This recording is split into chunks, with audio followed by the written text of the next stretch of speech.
Hi, I am Carrie Lendo. I sell vintage online.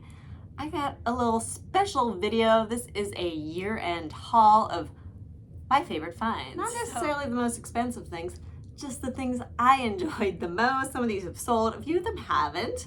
This is the first one. Now this one I just got like a week ago and I just listed a few days ago.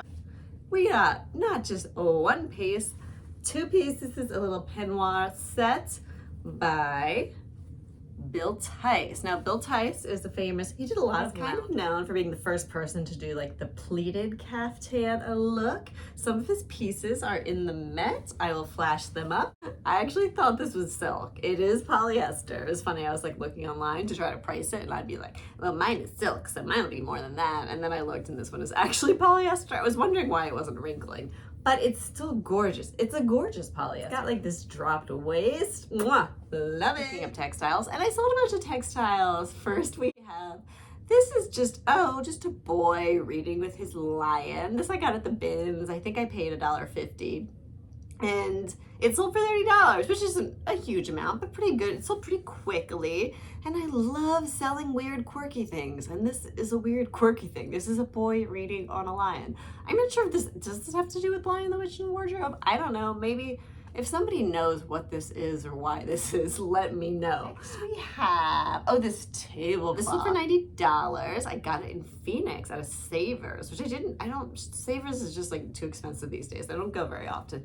I think I paid $4.99. I didn't even know what it was at first. I just like saw the pattern. I was like, I love this. If I had a really long table, I would have kept this, but I do not have a really long table. I barely have a small table. Ken Scott did a lot of napkins, a lot of tablecloth, and some other stuff, some linens. He designed patterns for other people as well, and just known for his kind of geometric mid-century stuff. Ugh, love this. What else do we have in terms of, this is this batik wall hanging.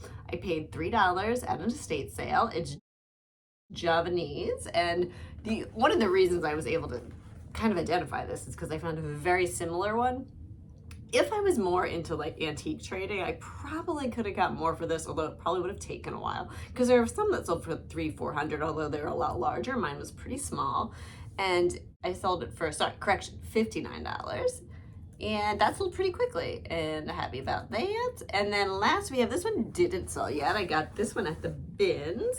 This was made in 1964 at the Shakespeare Center to celebrate the 400th birthday of Shakespeare. I'll show you right here. Tibor Reich is the designer. And so these, I have this listed, I think I have it listed as 70 right now. Let's look at the label.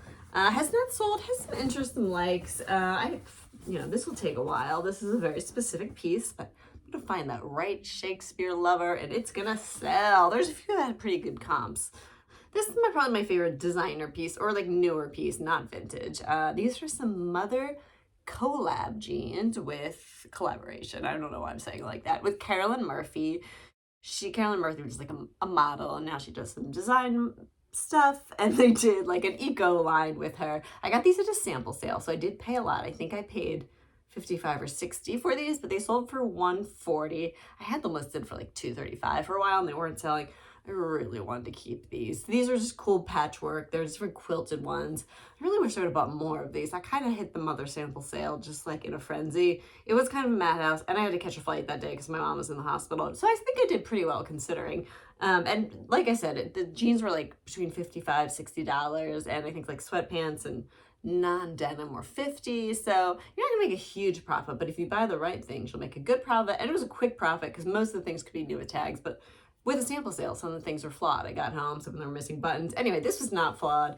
This was gorgeous. I really wanted to keep them. They were a little tight on me, but I also just needed that profit. So not a decent profit. I think I paid $60 and what did I say, $140. So, made over $50. Not mad about that. Hard to find a vintage t-shirt at the bins, let alone a vintage band shirt. But this one I think I got because they didn't know who the Water Boys were. They're younger. They're not 40 like me. The Water Boys, their big song, The Hole of the Moon, which I love that song. So excited to find this. This is pretty large. It's sold for $40, which I was kind of surprised about because it is, it's not the most popular band. I didn't find a vintage Neil Young shirt or something like that. It's a vintage Water Boys t-shirt. And a lot of times when I have those more obscure bands, they don't sell as well. I sold it for 40. And the next one, this one I'm putting before the Waterboys t-shirt because I just think it's so cute. This is a Tom Petty shirt. I found it after he died. Didn't price gouge. I put it for 40. Not really vintage though. I mean, kind of vintage, hard to date. The tag, you know, it had a paper tag. It had a paper tag, which usually means it's, you know, at least 10 years old or so, but it's really hard to tell from the graphic. I got a lot of messages about this, a lot of people asking questions, and it's just like, I just don't know. I just don't know how old it is. Couldn't find anything like it. You know, it was just a really unique piece. It's a bootleg. So I'm going to see a category of Hawaiian dresses were good to me this year. Here are two of my highlights. There's this gorgeous Walter Clark dress, like neon pink and purple. This sold for 60. I took an offer right away and was happy. I think I got this from a Salvation Army. I think I paid like $5.99 for it. Next is this orange and yellow jumpsuit. This was gorgeous. I got this from a thrift store in San Luis Obispo. Oh, it was so pretty. This sold within 24 hours. I put it for 100, sold for 80. I was at my parents' house, so whenever I'm at my parents' house, I'm just trying to make a quick flip because, like I said, it's luggage. I have to bring anything back. So I brought this because I knew it would sell quickly. It listed it, sold within 24 hours. Very happy with that.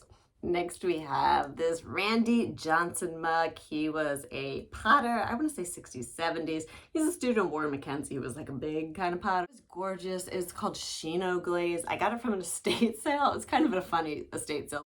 Never go the first day of an estate sale. Too expensive. There are a few, depending on who's running it, that can be reasonable, but it's much more profitable to go like on the second or third day, depending on how many days it's going. So this was a 25% off day. So I got this, I paid $37. I just sold it for $75. So, you know, I probably pretty much just doubled my money when you calculate fees, but it was so gorgeous and it flipped really soon. I could have probably hung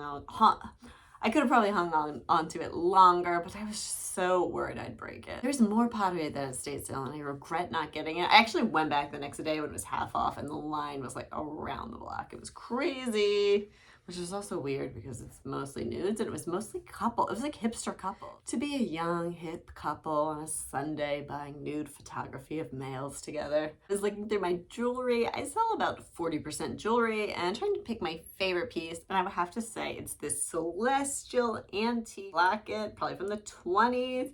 Got this little moon. Oh, it was so pretty. I actually had listed for 124, but somebody bought it when I was having a 20% off sale on Etsy. So sold it for 99 and I paid $8 for it. Well, I bought it in a lot with some other necklaces. So it worked out to $8 a piece, but we'll see if I sell those other pieces. That was definitely like the creme de la creme of that locket lot. Oh, a lot of L's. Okay, next we have this tackle box. This is from the 1940s. And part of the reason, three reasons why I love this. One, I got it from Storage Wars because my friend Lisa Delarius is on Storage Wars and I got to go clean out a locker, which is my dream because I love going through people's old dirty stuff. Love the mystery. Love it. That was so fun. She let me keep a couple things because I went and helped out. So I chose this tackle box and it's super cool because it's from the 1940s. It's wood and there was a name on it. It was kind of easy to date because there were some similar ones. The company wasn't around for super long, and also it's wood. They don't make tackle boxes out of wood anymore because, you know, they get wet. Not a good idea. So it did have some damage to it, but it was still beautiful. I was surprised. I was worried it would go over shipping, but I was able to pack it carefully and it made it there safely. And third reason why I love this is because the customer was so nice. Next, this is one of my favorite pieces I found. This is a vintage needlework. I got it for $6 from a church thrift store. Gorgeous. It's like a flapper. It's a couple in love. There's some metallic. The stitchery is just great. The frame is gorgeous. I ended up giving this. The problem was it was so big. I found it at my parents' house outside Philly. I was so happy to give it to someone I know. I would have kept it if I had any wall space, but being a vintage dealer, I have no wall space. So it definitely had some age. I want to say it's definitely like from the 60s or prior, but it could have been 50s, 40s. And it's kind of interesting. I mean, Philadelphia has a lot of needlework and stitchery because, you know, back in the 1800s, that's what women would be sent to school for. They would be sent to schools. They'd make what are called samplers. You'll see like the alphabet with like flowers and birds and stuff. And that was what they would make in school. There's a lot of great antique stitchery from around this area because of the schools. I don't think this is like an antique. There is a lot. If you watch Antiques Roadshow, they have you'll see a lot of stitching and needlework and stuff from the Philadelphia area. A little history for you. One of my favorite finds is flare pants. Yes, flare pants. Just good old modern stretch flare pants. These are on my list because I made a ton of money. I bought these for $6.99, sold them for $30. Took a few months. These are on my list because I love to wear flare pants. Look, I got some on right now. Woo! Just these like cotton flare pants. Love wearing them. So comfortable. Elastic waistband. Flattering for my body type. I just bought. I think I'm going to sell these. These I'm definitely going to sell because they're too short. I kind of knew they'd be too short, but I was like, oh, I'll take a gamble. I paid $3.99. These are like a velvet. These are more like a yoga pant too. So I'll just sell these. I don't think I'll make a huge profit, but they're cool. I think they will sell. This pair is just Shein, but it's a really cool. I haven't decided I might keep these. I have another pair of flare Shein pants as well. They're not velvet. They're just kind of like a crazy paisley pattern that I really love. And these are like a velvet with a little celestial design. I might sell these. They're not too long, but I have to wear heels with them or else they'll drag on the ground. I only buy Shein from the thrift store. Don't get on me. Is that your site? Shein. We don't even want to know because we don't even care about them because they are very exploitive. So anyway, that's my summary of 2022. Thanks for watching. Hope you found some great things. Tell me what your favorite thing you found in 2022 was. Bye. Happy New Year.